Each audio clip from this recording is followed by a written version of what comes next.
What is good, my people? Just under 6 weeks out. Today we're going to go through one of my push sessions that is more of a shoulder dominant session. Definitely one of my favorite sessions of the whole program. And I don't think I've actually filmed this one for you in a while, so excited to get stuck in. We've got my man Barrio here again. He's over, as you will have seen in previous videos. I think we've got like 3 more sessions before you leave back again. Yeah, 3 or 4 sessions, and we're actually filming the next 2 as well. So we're going to get plenty of footage in, and we're going to get stuck in. That way I just want to kind of get a lot filmed for you in the run up to the show and show the workouts, go through some tips. I'm not sure how much talking we'll do today, but as always we'll do my best. I have gone over a lot of the execution tips on previous push videos, just breaking everything down in detail as to hows and whys, but it doesn't really stop me going into a little bit more detail on some of these movements as well. So definitely excited to get stuck in and ready to get after it. Feel good, and to say I'm just under 6 weeks out, this is definitely by far the best I've felt. So yeah, good place to be. Very, very good place to be. And I will do another pet update for you all soon. Very, very soon. However, for now we can enjoy some training and enjoy us getting after it. So let's fucking get it. Tell a man no trouble, I don't want beef, man, I just want vibes. Big man like me, no need for the telephone hype.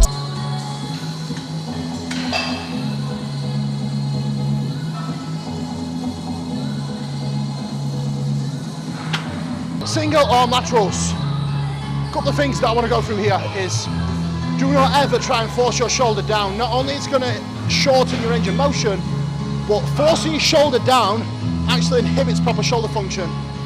Your scapula, which attaches to your shoulder, has to work in order for you to fully be able to abduct your arm. Therefore, you have to make sure you free the scapula and just allow the shoulder to move in its natural place. So all you're focusing here, keeping your upper arm starting through your shoulder and then driving out and up. Think about scraping your knuckles across the floor as you engage. A lot of people make the mistake of just driving up, so shrugging the weight up. Here, as you get in position, again, bring your arm slightly out in front of you.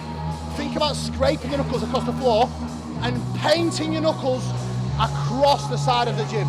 So floor first and then up the walls.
If you're wondering why I'm holding this in my hand, pretty simple explanation for this is, whenever you're using cuffs, you have to hold something in your hand to create pressure in your fist, which then further allows you to stabilize your whole joint that run up your arm. So in essence, a lot of people get a lot of elbow issues when they are not gripping on something using cuffs. So if you are using cuffs, this is going to save your joints in the future.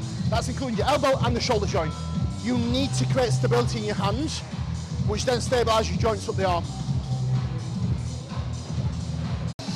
With laterals always, because I don't believe to a degree laterals will take away from the pressing strength, but I still want to have one session wide press fresh. So this way you get best of both worlds. Also, sometimes doing the laterals before you press, I think it almost primes your shoulder joint to actually do more work. Yeah. So there's benefits, there's negatives, but I guess do both, and that works best. Let's go, big man, come on.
Own your reps, motherfuckers. My favourite saying of all time, momentum kills gains. In order to get the most out of any exercise, especially pressing and squatting, any big movement patterns, control the end ranges. So make sure that you take a micro pause in the stretch, and over on the spectrum, once you fully complete the rep, take a pause. Taking advantage of slowing down those portions of the reps takes the momentum out. Remember guys, momentum kills gains.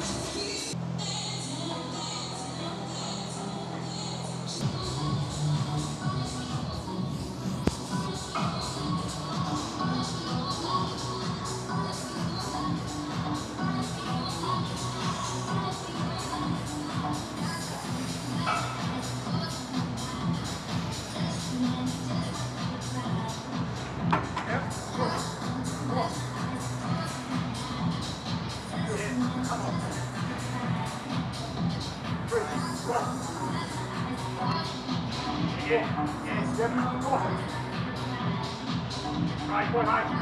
Yep. Come on. Right, get right. There you fucking go. That's perfect. That's perfect. There you go. Good.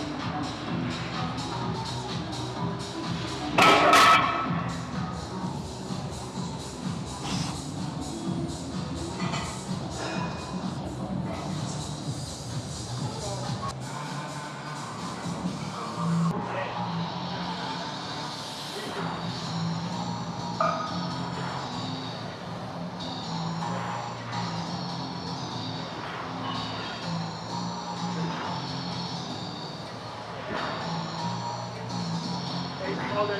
Come on. Come on. Yes. Right. Yes. Come on. Yes. Let's go then. One more. Come on. Yes. Yes. Take it. Right. Move it. Right. Oh, that's it. That's it. That's it. There you fucking go.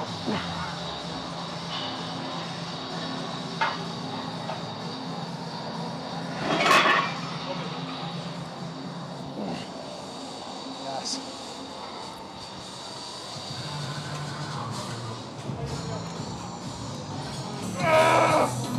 Control, control.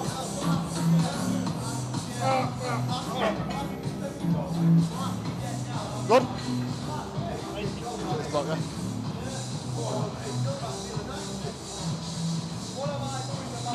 The shoulder savers. So, when you get in any pressing movement or any machine, you don't want to take yourself to a very deep end range that will inevitably force your joint to be in a position that it doesn't really want to be in, especially under load. So using these actually prevents shoulder issues that can happen through just handoffs and misjudging what you can handle in that extreme end range of motion. Want to save your joints? Get some wooden blocks. Wondering why I'm doing a shoulder press after vertical press on my shoulder dominant push session. Personally, I have found I feel a lot safer pressing above head, third, fourth exercise in. So Personally, for me, I always develop slight niggles, shoulder pressing above the head if I start with that movement. Therefore, anything I do above the head will always be followed after either a flat or an incline press. For me, it's just far more beneficial and it's safer, and it still allows me to take things into deep ranges of motion and really get the most out of these movements with no pain. So this machine actually moves on an arc. The reason I've got this back pad is just to put myself in a much better position so that my arm path goes in line with the arc of the machine. The arc of this machine goes directly above the head and behind you. Therefore, if I was to sit upright, I would be pressing from here and then it would force my hand back. Position myself like this, I'm actually aligning my arm path in line with the arc of the machine that is here.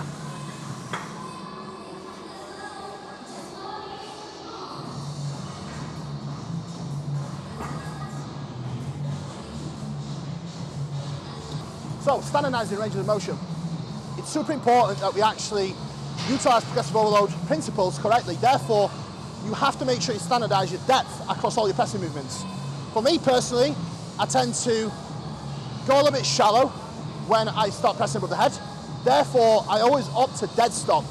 This way, I make sure that my depth is standardized each and every single time I do it. So whenever you will see me using a shoulder press or a high incline Smith, I was always ensure a dead stop into a position that I know I can take it super deep to safely and then drive back up. This way, I am always standardizing my depth across my pressing. This is my mid-intra MPS Max, trained by GB Nutrition. The greatest intra-workout formula, period, when it comes to actual amino profile and the complete protein you get from this. It's unmatched. Unmatched. MPS Max, look it up, guys. Very good rep. Yes. Come on. Yes. Right. Right. Yes. Come on. Right. Right. Come on. And again. Yes. Yes. Yes. Yes. Yes. Come. Let's go. Right. Right. Right. Right. Yes. Very good.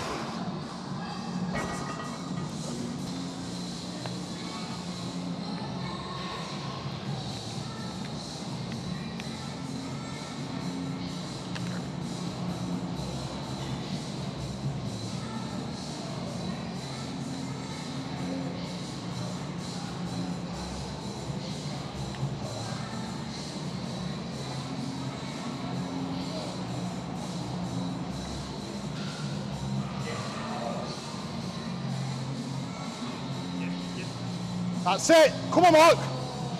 Yep. Way fucking better. Sorry about that. I thought that was safe. I'm sorry. Oh, mate, don't worry. I fucking knew it were 8. Motherfuckers. This is what I've got Carl. The only reason we've got Carl filming, it's not even for YouTube. Like, this, honestly, guys, forget it. It's not even for YouTube. It's just to count the reps. Thing is, I am honestly terrible at counting reps, but so are these guys. So, and the thing is, I always think like I'll count, but then because I'm really focusing on something else, I'm focusing on actually doing the do, I never get it fucking right because I'll miss a rep and then like, oh. Anyway, who gives a fuck? It's not about counting, it's about getting the fucking work done. What are you saying, bro? So, when you count yourself and you miss a rep, you're like, you lose track of beat. Yeah, yeah. You do a little bit. What do you look like? Is that same as me? Yeah. I'm going to take that as a back off as well. Okay. Very good session today. Very, very good session. You look twice as big doing that properly. I've never felt my chest like this. You look twice as big. And the thing is, I'm okay, darling, thank you. Yeah. No, thank you. No, it's okay. I just wanted that. Mate, I just wanted that. Your shoulders as well, because you're actually taking your pressing through full range of motion now, your shoulder function will be a lot better. Yeah. You're so locked in because you're not actually going through the full range of motion now. Full range of motion there with lighter lows. Has me feeling stronger on this. Oh yeah, 100%. You're more comfortable in them ranges. If you realise now, everything I do, I fucking take it there. But because I'm so comfortable here, under load, it's fucking great. Like, the likelihood of me getting injured is a lot slimmer than me just going here. Do you know what I mean? You feel like you could go under any load and feel comfortable because Oh you yeah. feel so good, yeah. And the thing is, don't forget, when we train, it's your connective tissue that also does strengthen. Not as fast as the muscle, but your connective tissue does strengthen under load. This is why powerlifters, when you look at their tendon, it's much thicker. But it's the same thing with us. If you're not exposing yourself to the end ranges, deep ranges, you're gonna have fragile tendons. And the biggest thing I've noticed that on is fucking sacrificing depth on hack squat and stuff like that. Mate, I'm telling you, you know, we train hard, but we need to be more accountable to ourselves and more strict on ourselves when it comes to what we do and how we do it in here. Because it truly fucking matters. It's not just about lifting weights. Just lifting weights doesn't cut the mustard when we try and do what we do. And the thing is, people say, keep it fucking simple, but they're just idiots. They are. This is keeping it simple. We are keeping it simple, but what we are keeping simple is the fine intricacy of just the pure simple shit. Full deep range of motion, good form, good tempo, but not training like a dickhead. People say, just train hard. No, because any idiot can train hard. We can go in the gym and smash ourselves to pieces, but what we're gonna get out of it? Fuck all. That's exactly what's happened to me. I've been training hard. I've got results from it because I've been fucking training like Training like this is a lot harder than it is just going in and going fucking berserker, because it takes a lot more of this and this to be able to stay locked in and go through the pain of the full range of motion as well. Let's go, come on. Write that down, motherfuckers. Yeah, get the pod. Here we go, yes.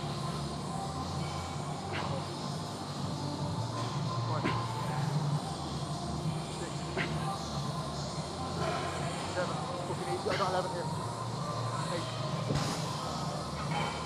Right. Come on.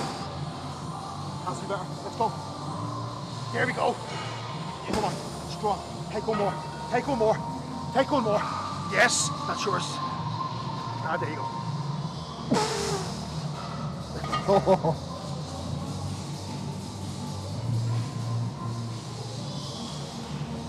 That was a scrappy set, but got it done.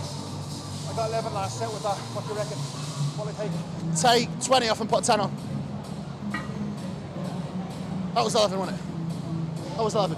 Yeah. Could have just gone fucking, 15. yeah, Going through them. but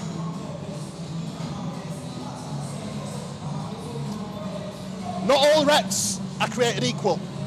Now, what do I mean by that? The rep quality truly matters. How you perform a rep really makes a difference. So you could do 15, 20 reps.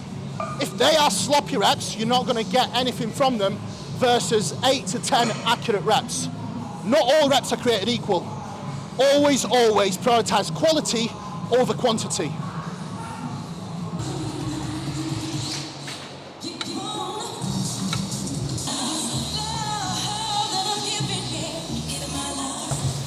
Keep your ribcage down and in. The range of motion is determined by how far you can let your arm go. Ideally, if your arm is in line with your ribcage, you can't really get any more range of motion than this. Any more than this, it's all going to be shoulder. So once your ribcage is tucked down and in, as a range of motion, this is going to be a full range of motion. And as you're driving through, think about driving your arm across. So you want to end up finishing here. Slight protraction at your shoulder will happen, but don't let your shoulders roll forward here. Shoulders stay here in place in a neutral position, and then think about driving your bicep into your pec. Stand on the bench, bro, stand on the bench.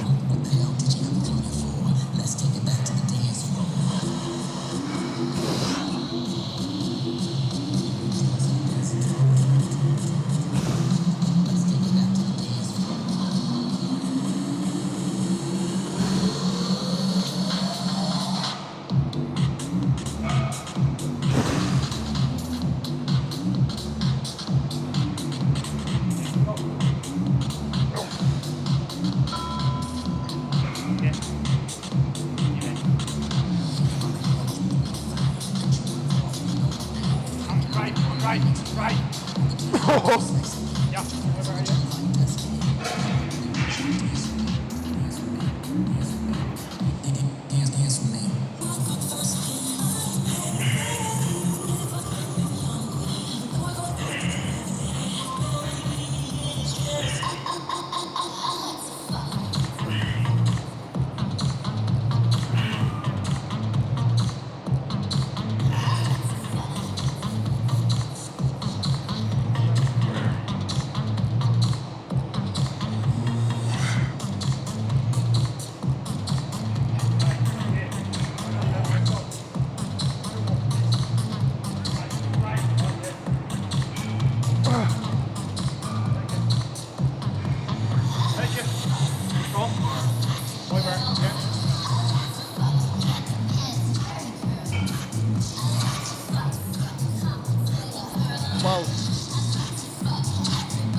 move on to one of my favorite tricep exercises. When you actually look at triceps function, its function is to extend and adduct your arm. Therefore, this machine, this exercise, is actually one of the best patterns you can actually use for tricep isolation work. Long head of your tricep helps with adduction and extension of your arm at the shoulder joint. So this movement pattern is one of the most effective tricep exercises that you can find, especially when you're trying to bias the long head of your tricep. So simple cues for this is keep your elbows tucked by your lat, keep in tension in your tricep before you even engage. Shoulders neutral, don't retract, you don't want to keep tension in your shoulders, you want to keep tension in your tricep. Therefore drive your tricep into your lat and then simply extend out to the side.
Assist.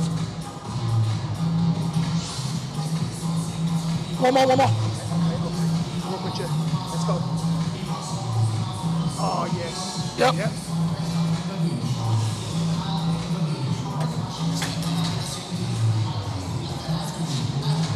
If you want to get the most out of your arm training, you really have to focus on taking your time and making sure that you pause in the stretch predominantly, especially when you are trying to train your tricep. The biggest bang for your buck will always be taking your sets and reps to full range of motion. So always make sure whenever you're performing any tricep movement, you take advantage of going as deep as you safely can. You should always feel almost a stretching sensation in your tricep if you do take your set and rep through full range of motion.